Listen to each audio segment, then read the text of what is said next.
Se eu subo até o céu, sei que ali também te encontro. Se no abismo está minha alma, sei que ali também me ama. Senhor, eu sei que tu me sondas.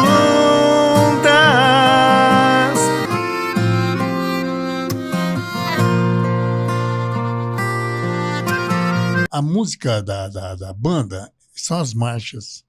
As e marchas. nos carnavais também são marchas. Então, os hinos pareciam com marchas, né? Ah, sim. Então, a minha irmã, que não era crente na época, ela dançava, mas pulava carnaval, mas nos hinos eu falei, minha irmã, faz favor, né?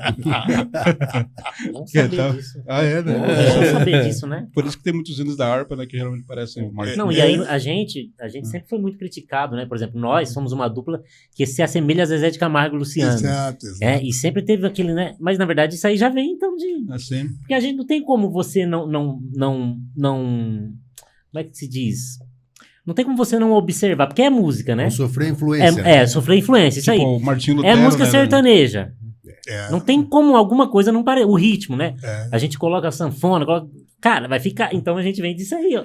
As marchinhas que viraram hinos e. Já tinha. Entendeu?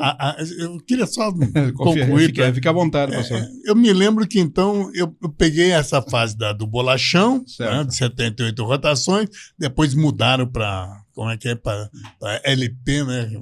Meu Deus do céu, foi um avanço tecnológico muito grande.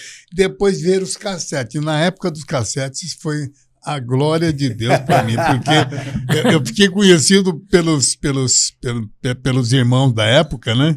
Pelos cassetes. Então, eu era o rei dos cassetes. Eu ia lá na rua, lá no Conde de Santa Sarzeda. Conde de Sarzeda. Comprava as fitas lá, virgem, e gravava as fitas. Eu me lembro que não sei, o aparelho que eu gravava, não desgravava. E não é que tinha música do Roberto Carlos, rapaz. Então, olha só. Junto com as minhas gravações de mensagem, as pessoas ouviam o Roberto Carlos. Mas o cassete me ajudou muito a levar, porque eu pensava o seguinte: tem cidades onde eu não vou com o evangelho. Então, os cassetes iam, né? As pessoas podiam ouvir e reouvir as mensagens. Né?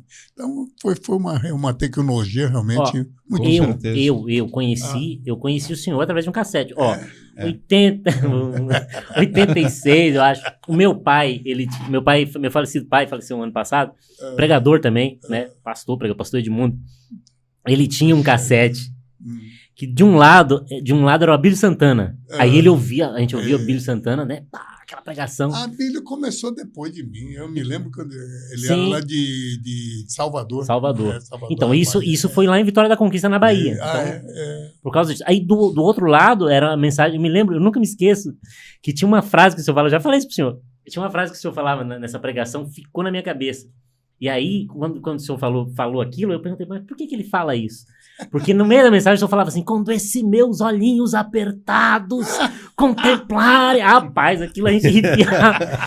A gente ouvia aquela fita, eu falei, por que ele tá falando isso? Aí meu pai falou, não, é porque o pastor aí de casa Takayama, ele é japonês. Rapaz, era um sucesso, mas um sucesso ali na Bahia. E é uma fita cassete. Não era disco, não era nada. O pastor Takayama, na verdade, as pessoas não sabem, mas o pastor Takayama é mais conhecido fora do Paraná do que no Paraná. Sim. O pastor no Nordeste, principalmente, sim, o pastor com certeza. Muitos. Eu entendi que não era só o Paraná, era o Brasil que a gente tinha que evangelizar. Então, eu comecei a receber muito convite, porque você sabe, um convite puxa outro, né? Exatamente. Eu ia lá para Manaus e... É claro que lá perto ali, Boa Vista, já me convidavam também. Então, uma coisa puxava a outra. Sim. E eu acabei me tornando conhecido em todo o Brasil como um japonês que pregava o evangelho. Mas não sou japonês, eu sou brasileiro. Ele insiste, né? Eu sou brasileiro. Não está convencendo. Eu fui no Japão, viu, Hélio? Sim. Eu fui no Japão e descobri que também lá Não sou japonês. Ah, é? Aqui não me chamam de brasileiro por causa dessa cara, mas lá no Japão não me chamam de brasileiro, não me chamam de japonês. Chamam de brasileiro. Porque eles acham que o japonês é só quem enfrentou a guerra. Ah, entendi. Só que E comprou um Toyota. Só isso. Vou falar em japonês, então. O senhor é nascido no Brasil, então? Nasci. Sou paranaense de nascença. Paranaense. Nasci lá perto de Londrina. Ô pastor, semana passada teve aqui o Newton Ishii, né? Esteve aqui. O japonês da Federal. O japonês da Federal. E hoje estamos aqui com o segundo episódio, né?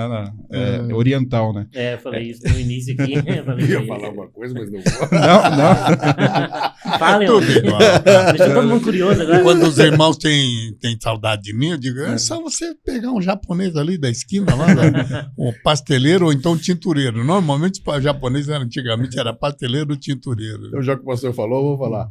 É outro, tá? Outra entrevista. Olha, só havia um lugar que teve mais japonês do que Londrina e Maringá. Ah, é? Em Tóquio. Só em Tóquio mesmo, né? Só em Tóquio. Inclusive, teve... uma senhora falou assim, aquele que esteve no episódio passado lá no programa de vocês não era o Newton Ishii, né? Era um substituto, né? Era outro japonês.